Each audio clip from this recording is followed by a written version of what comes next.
Dear students, last class में हमने पढ़ा था वांडर वाल गैस इक्वेशन। तो वांडर वाल गैस इक्वेशन में हमें ए और बी दो कांस्टेंट देखने को मिले थे। उन कांस्टेंट को हमने वांडर वाल स्थिरांक कहा था। अब देखते हैं ए और बी के मात्रक, unit of A and B. देखो, हमने वॉल्यूम में ये चेंज किया। एक यूनिट हमारे पास आई थी an²/v²। ये क्या है? ये दाब में अपन ने चेंज किया था। ठीक है, p+an²/v²। ठीक है, तो चूंकि दाब में चेंज किया था तो ये सारी प्रॉपर्टी क्या है, मतलब ये टर्म है, ये है प्रेशर। और प्रेशर की यूनिट क्या होती है? एटमॉस्फेयर। ठीक है, तो यहाँ पे हम ए की यूनिट कैसे निकालेंगे? इन n² और v² को इधर ले जाऊँ तो a बराबर ATM, v² ऊपर चला गया v²/n²। ठीक है, तो a की यूनिट क्या हो गई? एटमॉस्फेयर। ये क्या है? v होता है आयतन, और आयतन को हम कहते हैं लीटर। तो v हो गया लीटर स्क्वायर। और n क्या है? नंबर ऑफ मोल, तो मोल इनवर्स 2। ठीक है, हमें ये ध्यान रखना है क्योंकि हमने ये प्रेशर चेंज किया था, दाब संशोधन। तो ये यूनिट किसके बराबर है? दाब की। नेक्स्ट देखो एन बी। देखो V-NB, तो ये यूनिट क्या है? वॉल्यूम। ठीक है, तो मतलब इस पूरी यूनिट का, इस पूरी टर्म का मात्रक होगा आयतन। ठीक है, अब बी क्या होगा? V/N। वी क्या है? लीटर, क्योंकि आयतन है तो लीटर में, और एन क्या है? नंबर ऑफ मोल, तो मोल इनवर्स। तो लीटर मोल इनवर्स। ठीक है, अब देखते हैं वांडर वाल समीकरण के अनुप्रयोग।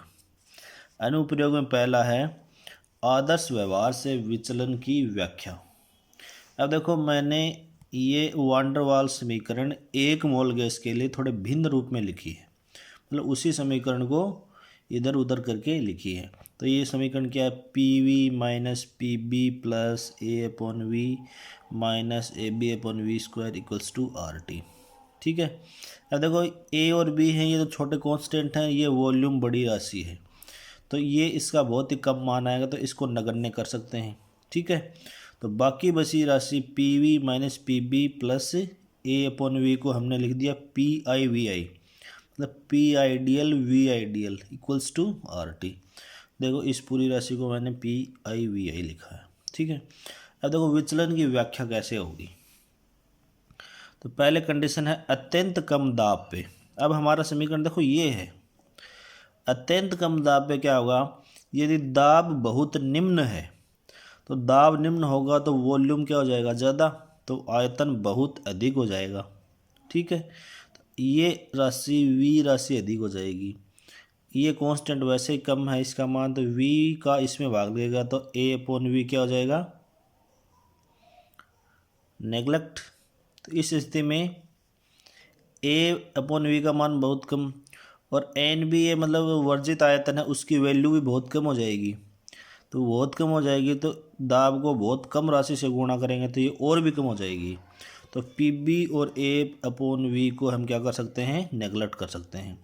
तो PV बराबर PI/VI, मतलब आदर्श गैस का आचरण आदर्श हो जाएगा। कब? जब दाब अत्यंत निम्न हो। ठीक है, दूसरी कंडीशन देखो, जब कम दाब पे, एट लो प्रेशर, वो था अत्यंत कम दाब, ये कम दाब पर। यदि दाब का मान थोड़ा बढ़ा दिया जाए तो आयतन का मान काफ़ी कम हो जाएगा। ठीक है, दाब बढ़ेगा तो आयतन कम होगा।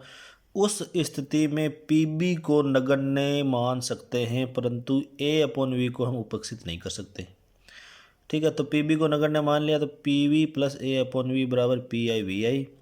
तो PV बराबर क्या होगा? PI/VI minus A/V। अब देखो, हमने इन रियल गैस के लिए एमागेट वक्र खींचे थे, उसमें क्या था? वो वक्र ऐसे था।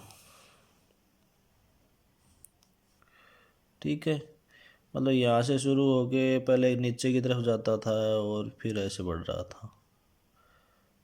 PV वक्र ऐसे था ना, P और V। तो ये किस कारण था कि शून्य दाब पर गैसों का आचरण आदर्श रहता था। देखो इस लाइन पे है, यदि थोड़ा और दाब बढ़ाने पे पीवी का मान पीआई वीआई से कम हो जाता है, पीवी का मान पीआई वीआई से कम हो जाता है, तो दाब और अधिक बढ़ाने पे पीबी का बढ़ेगा और ये उपेक्षणीय नहीं रहेगा। यही कारण है कि एमागेट वक्र एक निम्नतम की ओर पहुंचकर ऊपर की ओर बढ़ने लगता है। ठीक है, नेक्स्ट देखो, at higher pressure P V minus P B बराबर P I V I, P V बराबर P B plus P I V I. तो पी बी की तुलना में ए अपन वी को तो नगण्य मान लिया, लेकिन पी बी को नगण्य नहीं मान सकते। पी वी का मान आदर्श गैस के पी आई वी आई के मान से अधिक हो जाएगा। यही कारण है कि एमागेट वक्र में उस दाब पर वक्र आदर्श गैस से ऊपर की ओर बढ़ते जाते हैं। देखो जैसे ऐसे ये ग्राफ ऊपर की तरफ बढ़ता चला गया, ये यहाँ पे रहना चाहिए था लेकिन ये यहाँ पे बढ़ता चला गया। अब देखो उच्च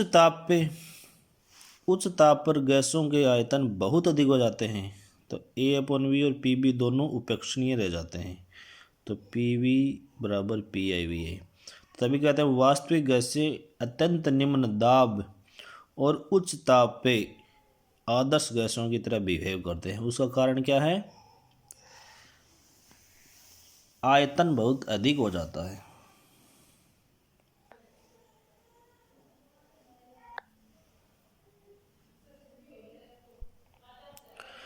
अत्यंत कम ताप पर गैस का आयतन बहुत कम होता है, अतः ए अपॉन वी का मान बढ़ जाता है। अतः A upon V minus P B का मान अधिक हो जाता है, जिससे उपेक्षित करना संभव नहीं है। फलतः गैस का व्यवहार आदर्श व्यवहार से विचलित हो जाएगा। निम्न तापों पे आदर्श व्यवहार से विचलन दर्शाता है। दूसरा उपयोग देखो इसका, H2 तथा He का असामान्य व्यवहार। देखो H2 और He के ग्राफ आपने देखे होंगे, उसमें निम्नतम नहीं आता, मतलब सीधे बढ़ना शुरू हो जाता है। तो क्या कारण है? इनके अणुओं का आकार बहुत छोटा होने के कारण इनके मध्य आकर्षण बल बहुत कम होता है। अतः Pb की तुलना में A अपॉन वी सदैव उपेक्षणीय रहता है। ठीक है, तो आदर्श व्यवहार से हमेशा ऊपर जाएगा ये P I V I plus P B. तो पी वी की वैल्यू हमेशा आदर्श से ऊपर रहेगी। जब एमागेट वक्र अपन दोनों के देखते हैं तो इन दोनों में निम्नतम नहीं आता, और सभी गैसों में एक निम्नतम आता है, उसके बाद ऊपर बढ़ता है, इसमें नहीं आता। अब देखो एक बॉयल ताप की गणना, तो वह ताप जिस पे गैस बॉयल के नियम का पालन करती है बॉयल ताप कहलाता है। टी बी बराबर ए अपॉन बी आर। देखो इसके ऊपर सीधा न्यूमेरिकल आ सकता है। किसी गैस के लिए वान डेर वाल स्थिरांक दे दिए और कह दिया इसके बॉयल ताप की गणना करो। ठीक है, तो टी बी बॉयल ताप, A van der Waals gas constant, B van der Waals gas constant और आर क्या है? गैस कांस्टेंट, जिसका मान है 8.314 जूल पर केल्विन पर मोल। तो ये था वान डेर वाल गैस इक्वेशन के अनुप्रयोग।